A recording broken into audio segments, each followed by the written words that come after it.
So you want to get better at digital art and graphic design, but you want to avoid bad advice from the internet on where to start and how to start? Well, first and foremost, you should probably be ignoring what people have been telling me in my comments. Some of you are giving terrible advice.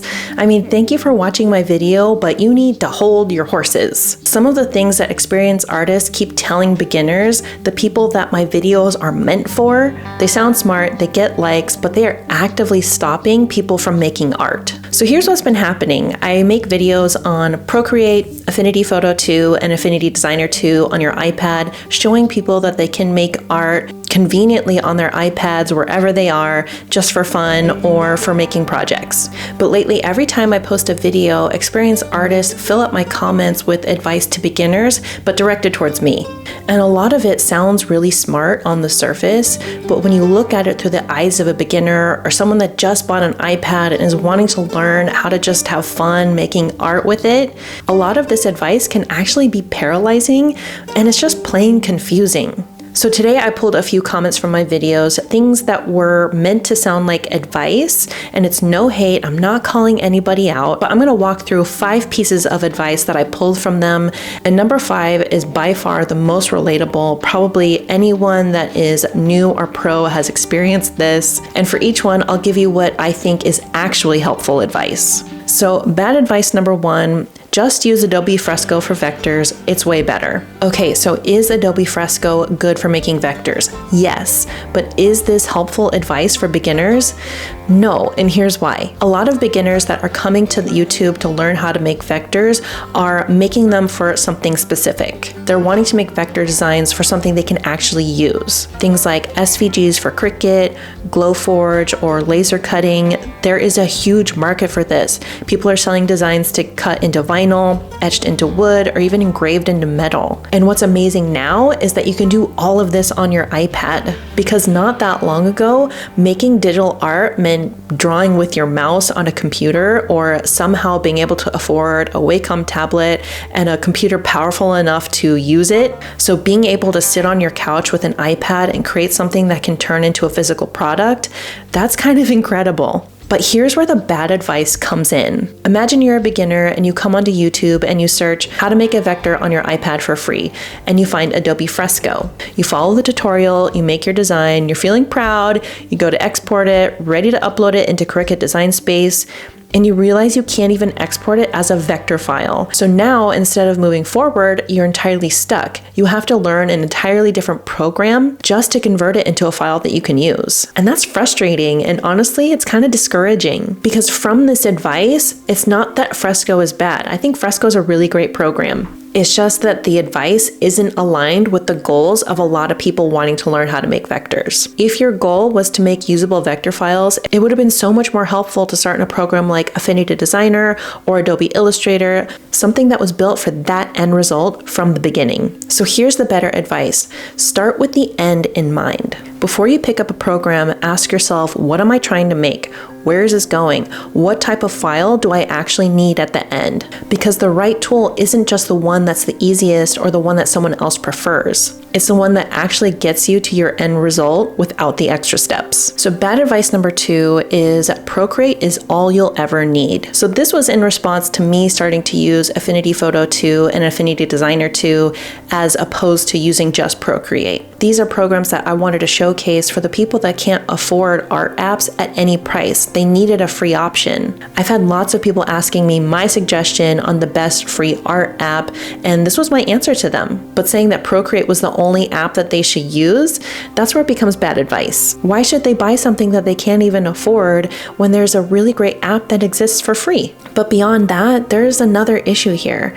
And I really do love Procreate. I still love Procreate, so there is no hate to this program. But telling a beginner that they'll never need anything else, I don't think a beginner needs to limit themselves that way, because at a certain point, you need a little bit more than what Procreate has to offer. Because here's what happens.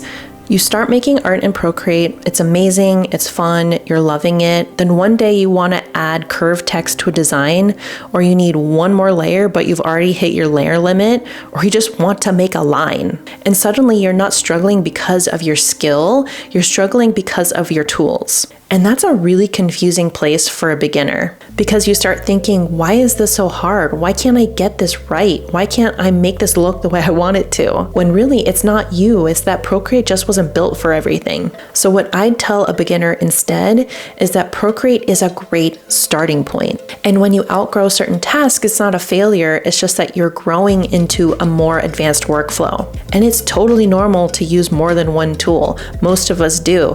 And when the tool that I'm suggesting is free, what's it gonna hurt to try it? And it's very possible for someone to have an iPad and still not be able to afford the one-time purchase price of Procreate. So I'm speaking to them when I say Affinity is my choice for the free alternative. I think that's fair to say. So then bad advice number 3 is that's not what the app is for. This is the one that actually got me thinking about making this video, because this comment is technically true. Procreate wasn't designed to be a graphic design app. A beginner might not need to make the distinction between what's a drawing app and what's a graphic design program. They just want to learn how to make something fun and cool looking on their iPad. And this one too, someone correcting me that Affinity Photo 2 is not a vector editing software. And that's technically true as well. Affinity Designer is their vector software. But what's also true is that you can absolutely make vector designs in Affinity Photo 2.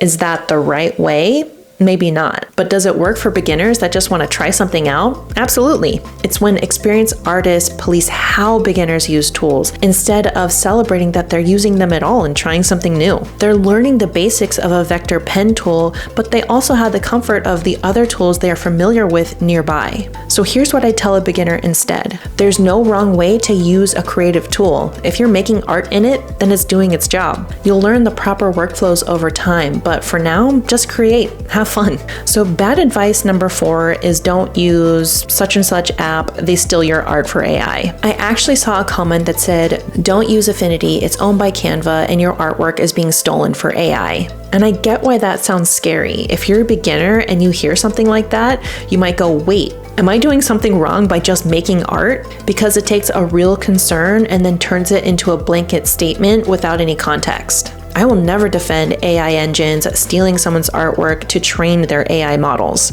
but most modern platforms are doing something with the data that they're getting from you. It's nearly impossible to avoid AI tools no matter what program, app, or website that you're using. And just personally, I use Adobe products on my computer, and they are constantly checking in with me, making sure I don't want them to screen record what I'm doing. I really don't.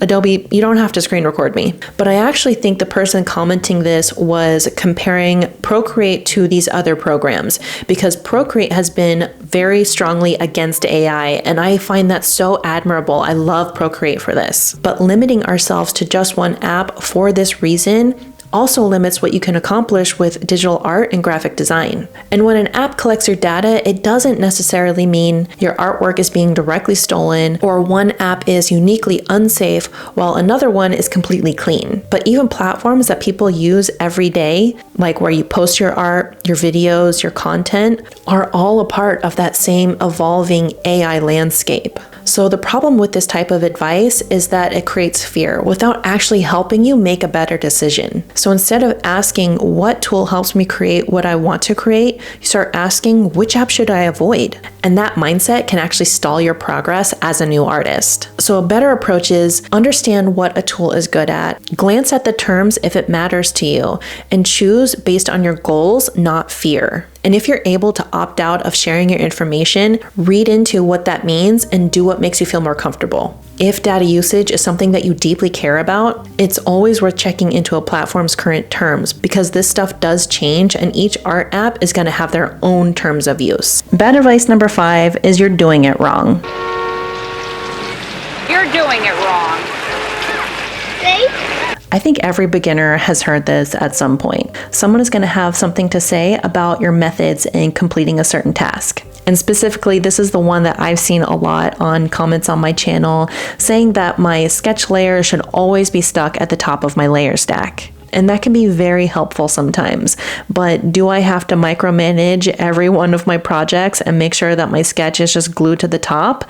No. Presenting this like it's the only way, that's when it becomes bad advice. because this can apply to so many different things. My point is that there's not just one way to make art.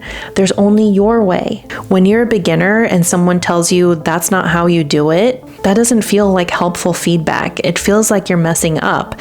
And it doesn't matter that your artwork turned out really great. And that's the kind of advice that does something really subtle and kind of damaging. It makes you second guess yourself. It takes something that was fun and experimental and it turns it into something that feels like a test you can fail. And art is not supposed to feel like that. There are best practices and more efficient workflows, but there are very few things in art that are truly wrong. If you get the end result you want, you're not doing it wrong, you're just doing it your way. A lot of bad art advice isn't necessarily wrong, it's just incomplete and isn't looking at the whole picture. And when you're a beginner, incomplete advice can confuse you and it can slow you down. And the worst thing it can do is make you feel like you don't belong here, because you totally do. You belong here, and so do these people. There's enough space for us all to do what we love, how we want to do it. And if you're ready to make art because it's fun, make sure you're following my channel. And then go make these projects right here, because they're fun, but they also help you build digital art skills along the way.